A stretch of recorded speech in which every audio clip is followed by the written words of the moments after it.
Hi, I'm Matthew Arbour, and this is Prison Reform and Recidivism in the United States.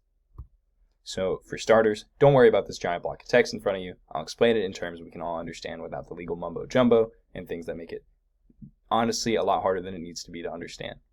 So, we are going to have to understand two important terms, though.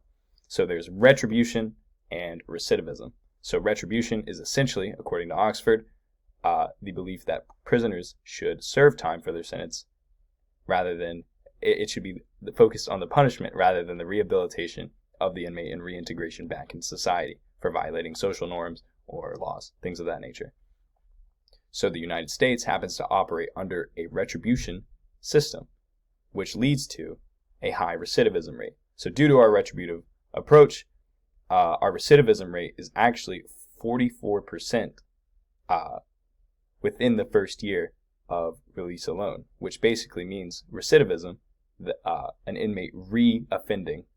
So to explain it in easy terms to understand, there's an inmate commits a crime, then gets released from jail, and then are 44% of the time within the first year they commit another crime and get readmitted back into jail, according to Dr. Vitale. So to understand how we got here and why we got here, some history is needed. So, starting in the 70s, President Richard Nixon began the war on drugs, which was basically an effort to curb the rampant drug use in the United States post-Vietnam. This got continued by future administrations, but the movement reached its peak and its highest enforcement under President Ronald Reagan in the 80s. He used appeals to morality and fear, and this justified the harsh sentencing of non-violent drug offenders specifically in the public's eye. So the war on drugs is actually ongoing currently, but efforts to alleviate the sentencing post-Reagan have been going down. As you can see, to alleviate the sentencing have been going down, and also with those efforts to alleviate the sentencing, consumption of illegal narcotics such as cocaine have actually gone down as well, as you can see by this graph here from Dr. Patterson. So there's a sharp decline in cocaine consumption in the United States post-Reagan to 2006. So you have to ask yourself, okay, how do other countries compare to us, right? So recidivism rates in other industrial countries are much lower. Countries like Norway, Sweden, and Japan have a rate at around 20 to 25%, which is much lower than our 44. These countries' rates are much lower because the United States focuses on retribution while these countries focus on rehabilitation. The listed countries also provide various federal programs to reintegrate the inmates back into society. The reason these inmates have such a problem coming back into society is because incarceration for extended periods or even for a year or longer can lead to problems such as anxiety, depression, and other antisocial behavior and activities.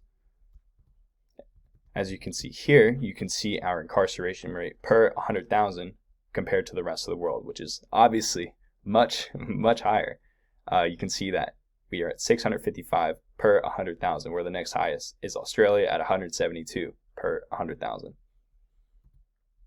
So there actually have been efforts today to reduce and curb the high recidivism rate for nonviolent drug offenders in the United States. It's all about rehabilitating and reintegrating them back into society. There are organizations such as the Last Mile, the PEP, and the Delancey Street Foundations are private organizations used to help reintegrate inmates back into society by teaching them useful skills like coding, business skills, or just regular therapy, right? Programs like these have a proven effect on recidivism rates, with graduates of these programs typically going around 7%, which is much lower than our national average. So a common counter-argument to lessening the sentencing of these nonviolent offenders is that it will have a ripple effect, and under the umbrella of nonviolent offenders lies violent offenders.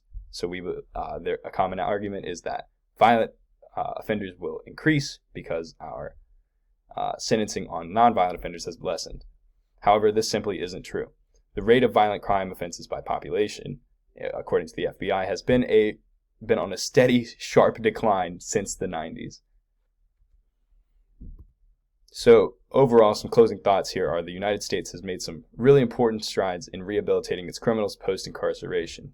But the change needs to extend in two areas. It needs to extend in how we view these criminals and how we view these people rather than punishing for their crimes. We need to rehabilitate them and view them as projects to reintegrate back into society.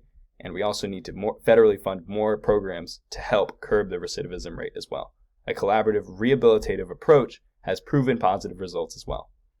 Also, here's my citations and everything you guys need. Thank you for watching, or thank you for listening, and have a good day.